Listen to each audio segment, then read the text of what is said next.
Hi, I'm Joe Basile, and welcome to the Daily D from the Olive Tree community. The Daily D is a 5 to 10 minute daily devotional. It's an opportunity for you to encounter God on a daily basis. You can check out the Daily D at MySpace, Facebook, GodTube, or YouTube simply by searching out the Olive Tree community.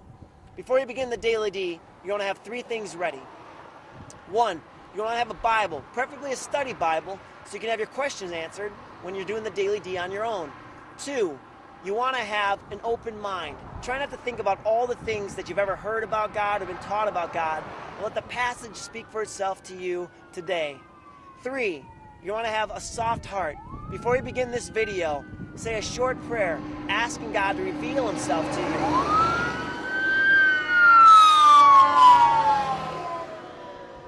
While you're praying, pray for wherever they're going as well. Say a short prayer asking God to reveal himself to you, and I'm confident he'll do just that. If you seek him, you'll find him. We're continuing on in John. We're in John chapter 5, verse 1. Now, when we're reading this passage together, remember the 3 things you want to be thinking about. 1, what is God like here in this passage? He's happy, he's sad, he's angry, he's powerful, whatever it is. 2, when you determine what God is like, then you need to say, well, if God's like that, then I should be like this. What should you be like? And then 3, what verse is really speaking to you today in a special way? Fire engines, helicopters. Yeah, we got it all here today. Yesterday we had the Mustang.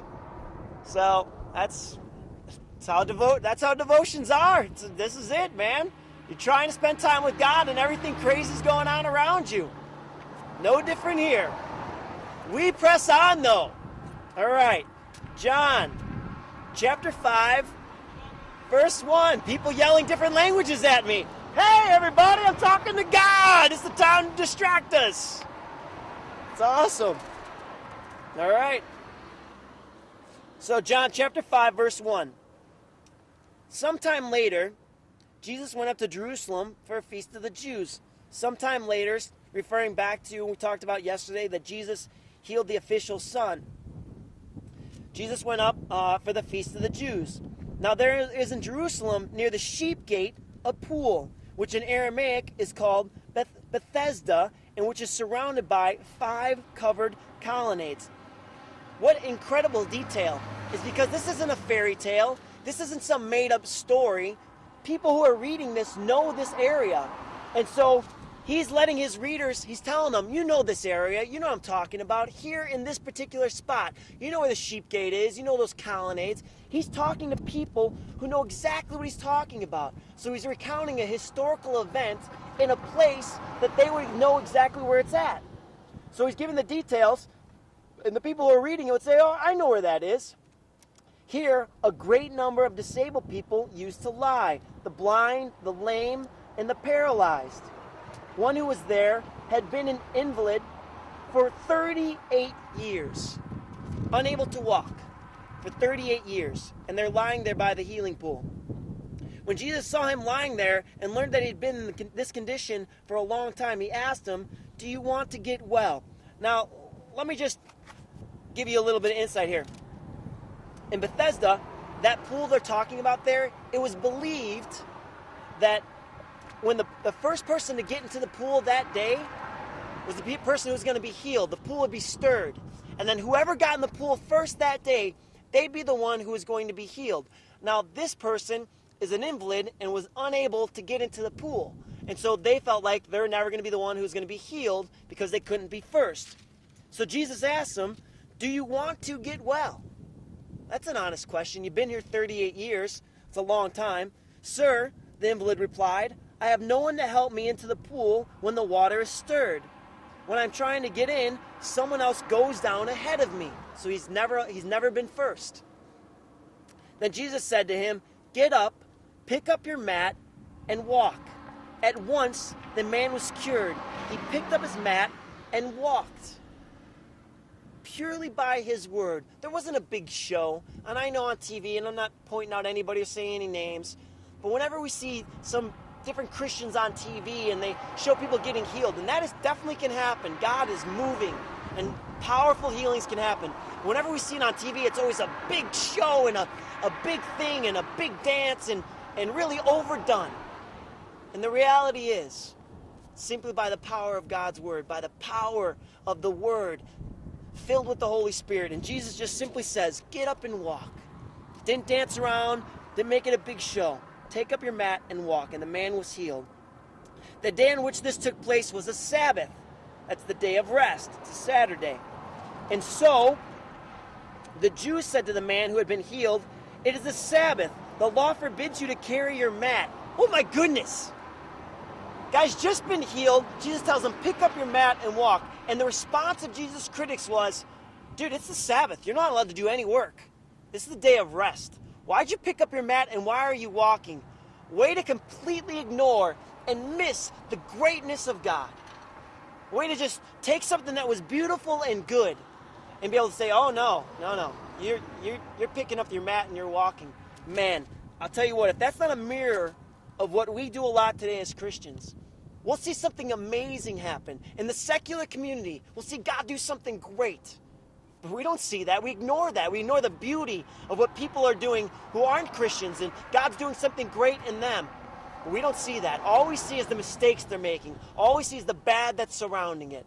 And we, instead of celebrating them, say, wow, right on, you did something right. That's awesome. See, the thing you're doing, you might not know this, but God is doing that through you. Instead, we say, oh no, look at all this other stuff you're doing. And we ignore God's moving in them. So pick up your mat. So there, he says, the law, it's a Sabbath. The law forbids you to carry your mat. But he replied, the man who made me well said to me, pick up your mat and walk. So they asked him, who is this fellow who told you to pick it up and walk? The man who was healed had no idea who it was, for Jesus had slipped away into the crowd that was there. Later, Jesus found him at the temple and said to him, see, you are well again. Stop sinning, or something worse may happen to you. The man went away and told the Jews that it was Jesus who made him well. That's just filled with all kinds of stuff there. One, the connection between bad things happening to us and sin. Now, don't get me wrong. The question that's been asked over time, why do sinners prosper? Why do those who do evil do well? But the reality is, that's a facade. That's really not. We think of it this way. We have a very narrow perspective. See, they're wealthy, they eat well, and they're doing evil, and yet they prosper. They really don't prosper. In the grand scheme of things, they are not prospering. But he says this, stop sinning or something worse may happen to you. That is something tough to get your brain around, but it is so true. That sin is a decay in our life, and it breaks down the things in our life.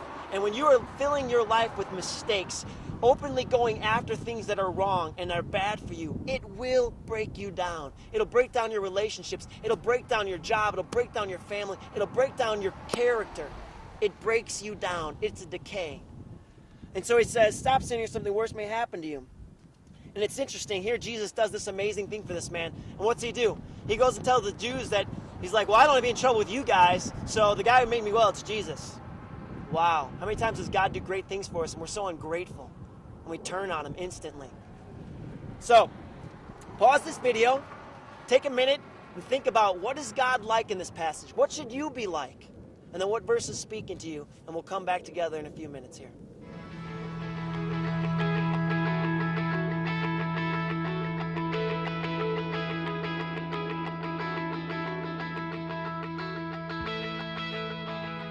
Welcome back. Well, as I was looking at this passage here, I see Jesus telling the man to stop sinning or something worse may happen to you. Well, if sin is something that causes decay, then God is the cure. He is the one that stops the decay. He is the renewer of life. He renews us in ways, no matter what you've done, no matter what you've immersed yourself in, Jesus is the cure. He's the healing factor. He is the ointment. He is the salve on the wounds of our life. He is the one that restores those relationships. He restores our life, restores our work. He restores our character through him. He is the healer. And so if that is the case, then what I need to be like today is I need to be a person who's also brings restoration. I want to do the same things, that in my lives, in my relationship, that I want to come to people who are filled with mistakes, sinning actively. and I want to come and offer the cure to them. I want to be a part of what Jesus is doing in curing those around us. And so I want to bring him to the world, that people's relationships and lives might be restored. And the verse that is speaking to me is verse 14. Later Jesus found him at the temple and said to him, "See, you are well again. Stop sinning, or something worse may happen to you." Thanks for joining us for the Daily D. I'm Joe Basile. This is from the Olive Tree community. Remember, write this information down. Look at it over and over again today. And we'll see you tomorrow. God bless.